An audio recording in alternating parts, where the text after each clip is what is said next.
जय श्री कृष्ण मित्रों, राधे राधे। स्वागत है आपका आपकी अपने YouTube चैनल व्रत कथा प्रभास में। आज के इस वीडियो में आप जीवित पुत्रिका व्रत के परम पावन एवं पौराणिक व्रत कथा को श्रवण करेंगे। यह परम पावन व्रत कथा भविष्योत्तर महापुराण से ली गई है। यह परम पावन कथा श्रवण करने मात्र से भगवान त्रिमूर्ति वाहन जी का आशीर्वाद प्राप्त होता है और संतान को दीर्घायु की प्राप्ति होती है। एक बार नैमिषारण्य के निवासी ऋषियों ने संसार के कल्याणार्थ श्री सूत जी से कहा, हे सूत जी, कलिकाल में लोगों के बालक किस तरह दीर्घायु होंगे, या कृपा करके कहिए। श्री सूत जी कहते हैं कि हे ऋषियों, जब द्वापर युग का अंत हो रहा था और कलिकाल का आरंभ हो रहा था, उसी समय बहुत सी शोकाकुल स्त्रियों ने आपस में बात किया कि क्या इस कलिकाल में माता के जीवित रहते ही पुत्र की मृत्यु हो जाएगी, क्या वो हमारे पुत्र दीर्घायु नहीं होंगे। इस प्रकार वो स्त्रियां आपस में कुछ निर्णय नहीं कर सकी। तब उन्होंने गौतम ऋषि के पास गई और उनसे कही।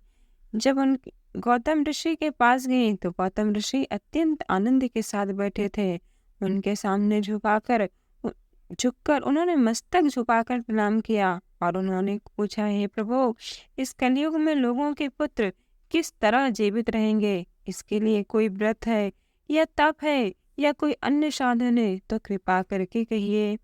इस तरह उनकी बात सुनकर गौतम जी बोले, हे ऋषियों, मैं आपसे वही बात कहता हूँ जो मैंने पहले से सुन रखा है, तुम लोग मन लगाकर सुनो। गौतम जी कहते हैं कि जब महाभारत का युद्ध समाप्त हुआ था तब द्रोणपुत्र अश्वत्थामा के द्वारा अपने बेटों को मरा हुआ देखकर सब पांडव बड़े ही दुखी हुए और वो पुत्र के शोक से व्याकुल होकर द्रौपदी ब्राह्मणों के साथ श्रेष्ठ धौम ऋषि के पास गई और उन्होंने धौम ऋषि कहा कि ये विपेंद्र, ऐसा कौन सा उपाय है जिसको करने से हमारी संतान दीर्घायु हो सकती है, वह आप कृपा करके बताइए। धौम कहते हैं कि सतयुग में सत्य वचन बोलने वाले और सत्य आचरण करने वाले समदर्शी जिमोत नाम वाहन नामक एक राजा थे।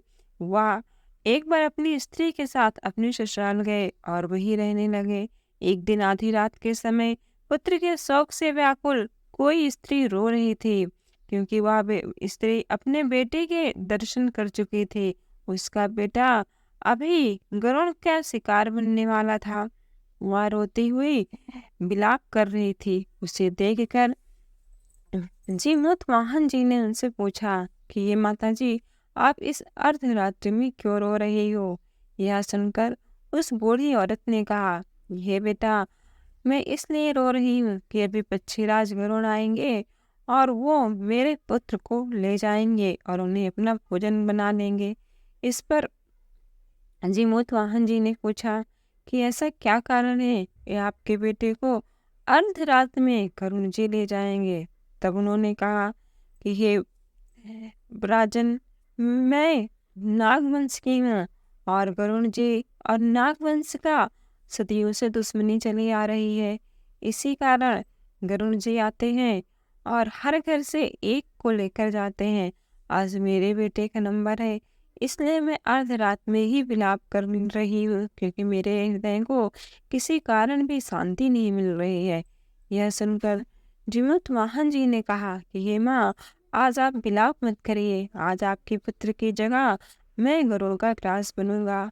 यह सुनकर उस बुढ़िया ने कहा, नहीं नहीं, मैं अपने बेटे की जगह आपको कैसे गरुड़ का ग्रास बना सकती हूँ? मैं अपने पुत्र को ही काल का निवाला बनने दूंगी। यह सुनकर जीमूत वाहन जी ने कहा कि हे माँ, आप उदास मत होइए, आप मुझे जाने दीजिए। यह सुनकर बुढ़िया ने धीरज रखा और उन्होंने बताया जहाँ गरुड़ जी लेने आते थे वहीं पर जीमूत वाहन जी ने अपने अंग पर एक वस्त्र लपेट लिया और गरुड़ जी आए। उन्हें रात के अंधेरे में पता नहीं चला कि ये यहाँ पे क्या है, अतः वो जीमूत वाहन जी को कपड़े सहित अपने चोंच में दबाकर हिमालय की चोटी पर ले गए। जब वहां पे जाकर देखा तो वो एक इंसान थे। उन्हें देखकर करुण जी ने कहा कि मनुष्य, तुम कौन हो? अपना नाम बताओ और यहाँ कैसे आए? यह सुनकर जीवित वाहन जी ने कहा कि हे प्रभु, आपको इससे क्या? आपको तो बस मांस भक्षण करना है, सो आप मेरा मांस भक्षण करिए। इस प्रकार सुनकर गरुण जी उनकी इस प्रकार के त्याग को देखकर अत्यंत प्रसन्न हुए और उनसे फिर पूछा कि हे बालक, तुम कौन हो? तुम किसके पुत्र हो और यहाँ कैसे आए? सब सच सच बताओ। यह सुनकर भगवान जीवोत्मान कहते हैं कि मैं रानी शैब्य का पुत्र हूँ। मेरे पिता का नाम शशिवान है और मैं यहाँ पे आपका ग्रास बनने के लिए आया हूँ। यह सुनकर भगवान गरुड़देव अत्यंत प्रसन्न हुए और उन्होंने कहा कि मैं तुम्हारे इस त्याग को देखकर अत्यंत प्रसन्न हूँ, तुम कोई वरदान मांगो। तब भगवान जीमूत वाहन जी ने कहा कि हे स्वामिन, यदि आप हमसे प्रसन्न हैं तो अब आप नागवंश के किसी बालक को भी न खाएं और आप ऐसा उपाय कर दें कि वो जो यहाँ से बालक उत्पन्न हुआ वो अत्यंत दीर्घायु हुआ। धौम्य ने कहा कि हे पक्षीराज, धौम्य ने कहा कि जब पक्षीराज गरुण राजा को वरदान देकर स्वयं अमृत के लिए नागलोक चले गए, क्योंकि राजा जीवोत्वाहन जी ने पक्षीराज गरुण से कहा कि ये प्रभु, यदि आप हम पर प्रसन्न हैं तो आपने पहले जितने लोगों को खाया है उन्हें जीवित कर दे। इस प्रकार गरुण जी ने उन्हें यह वरदान दिया और वो अमृत लेने के लिए गरुण लोक को चले गए। वहां से वो अमृत लेकर आए और उन्होंने मरे हुए मनुष्यों की हड्डियों पर बरसा दिया। ऐसा करने से सब लोग पुनः जीवित हो गए जिन्हें गरुण जी ने पहले से खाया था। राजा के त्याग और गरुण की कृपा से वहां पर रहने वाले सभी का कष्ट दूर हो गया और उसी समय राजा के शरीर की शोभा दोगुनी हो गई। राजा की दयालुता देखकर गरुण ने फिर कहा कि मैं संसार के कल्याणार्थ तुम्हें एक आज और वरदान दूंगा। आज अश्विनी कृष्ण सप्तमी से रहित शुभ अष्टमी तिथि है। आज ही तुमने यहाँ की प्रजा को जीवन दान दिया है। हे वत्स, अब से यह दिन ब्रह्म भाव का हो गया।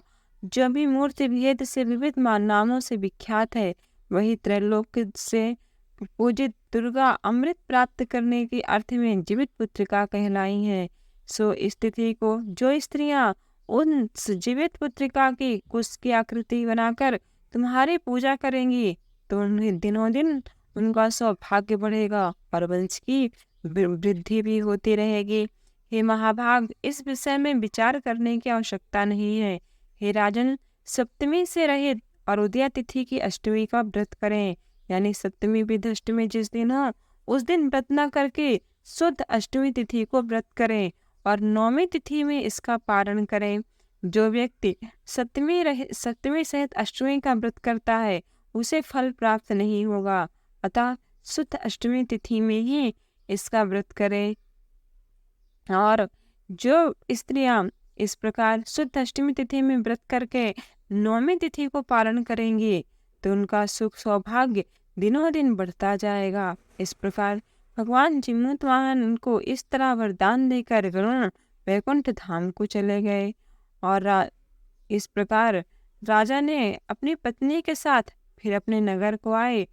धौम्य ऋषि द्रौपदी जी से कहते हैं, ये देवी, मैंने अतिशय दुर्लभ व्रत जो अत्यंत गोपनीय है तुमको बताया। इसको करने से तुम्हें अवश्य ही दीर्घायु संतान की प्राप्ति होगी। हे देवी, तुम भी पूर्वोक्त विधि से यह व्रत और श्री दुर्गा जी का पूजन करो, जो तुम्हें अपने से वर प्राप्त होगा।